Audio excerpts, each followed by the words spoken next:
Hey everybody, it's Jason Blaha here, and it's time for another Breakfast with Blaha, and today I'm having fat-free Greek yogurt, walnuts, and milk flax seeds. Now, let's talk a little bit about speed work.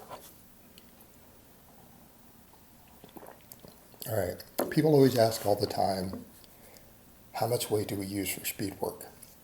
And I tend to tell them, look, you go look at the Westside website, all the stuff that Louie Simmons presents all the time. You can find the different ways that they run bar weight, bands, chains, everything else.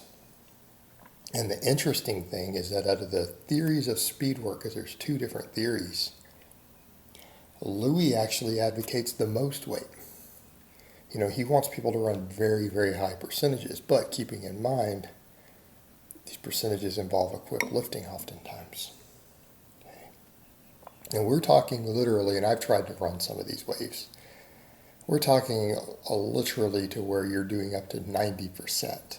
If you were to count the bands and things added in, you run waves for him that when we start running the band tension added on top of the bar weight, midway to lockout, you go to 80, 85, and like 90 total percent of your max for up to 5 reps. Well, this doesn't work very well. I've done this. I tried it, I actually threw up on box squats trying to do it. So we have the one theory that you should be able to move these weights extremely quickly. He bases it off Prelipin's work.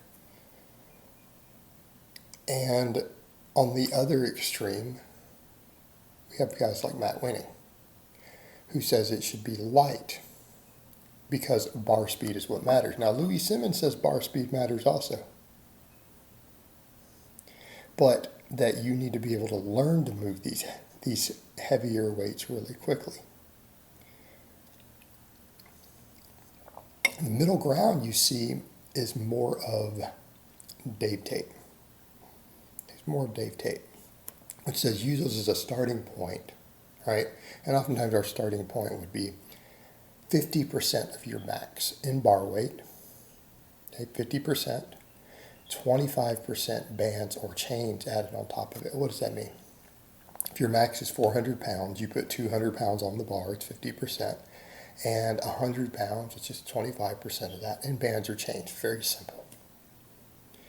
He would say, well, kind of look at how fast the bar moves and adjust up or down, and you may need to go lower to get the bar speed you want.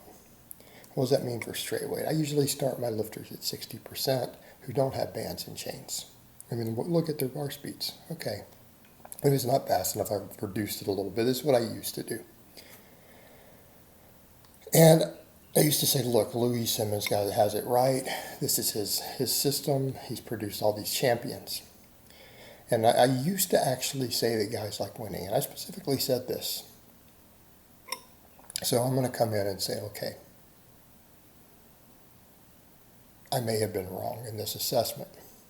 I had said that I thought Wenning was doing the speed work different in a way that would still work equally well, because these methods all do seem to work. They produce results.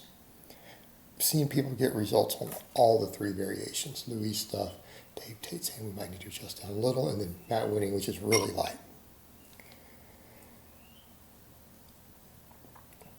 I used to say that Wenning is just trying to set himself apart from Westside so that he has his own gimmicky stuff he can put out for marketing that still works.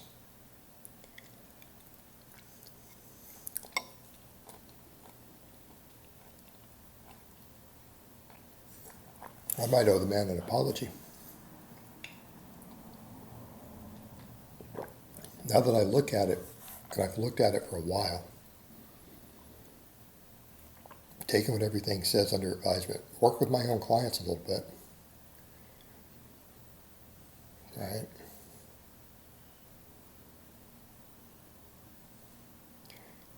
I think Wenning not only believes it, I think he might be right.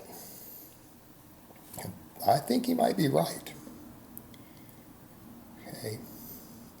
Because, again, a lot of people will say, well, you don't need the bar to move that fast. If the lifter is making the conscious effort, it's the exertion that matters, not the bar speed, because powerlifting is not a speed strength sport. Speed strength matters. Speed strength matters.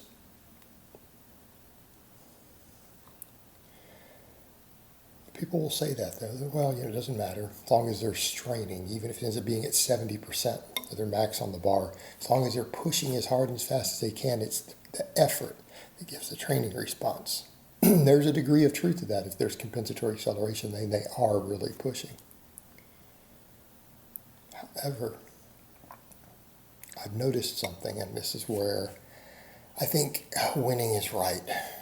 I've noticed with my lifters that if we do go light enough that they get really tremendous speeds, their maxes go up on those sort of lifts. In other words, like with Mikey, as soon as we got his percentages to where he could explode fast on his speed work, his bench started climbing. Now, granted, we were hypertrophying pecs and stuff too, but I've seen carryover. I'm using Mike as an example because I did a vlog. His lifts went up faster on the movements. We got the percentages to where he could move it quick. I noticed the same thing with lifters like Antonio, and I started bringing some of his stuff down to like 40% plus bands. All right. We saw faster improvements. And when we start looking at thinking through some of the concepts that if you get the bar moving at a certain speed, your triples should equal the same number of total seconds of concentric strain that you would on a 1 rep max. Okay, I've seen Matt point that out. And he builds strong ass athletes. He builds fast ass athletes. He's strong and fast.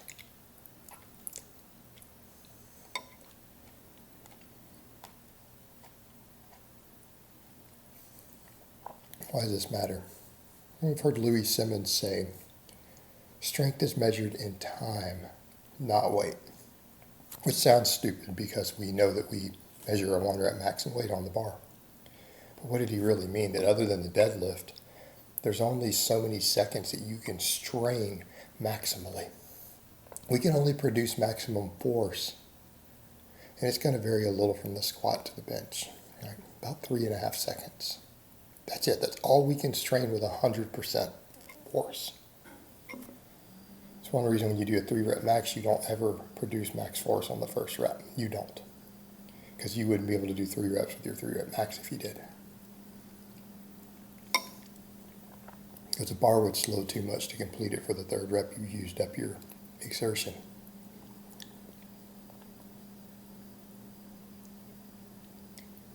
That maximum strain time needs to equal the total seconds of your concentric rep on the speed set.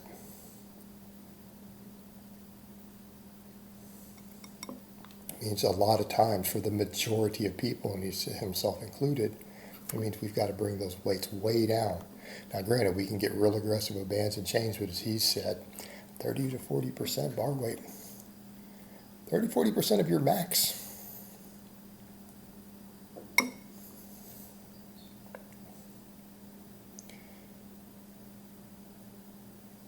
I think he's probably right. And it makes sense when you understand what we are trying to do with speed work. I'm leaning in that direction these days. I think all the 2 methods and then the middle ground that guys like Dave Tate have, I think all 3 work, and they all work pretty good.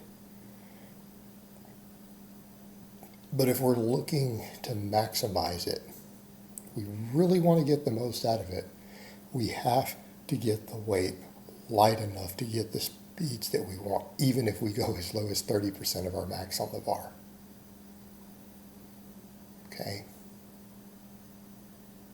I think this theory is probably, if we want to get the most possible out of the system, I think it's probably the correct answer. All right, guys, but that's really all I have to say on that today. I hope it's been informative, and I will talk to you guys next time.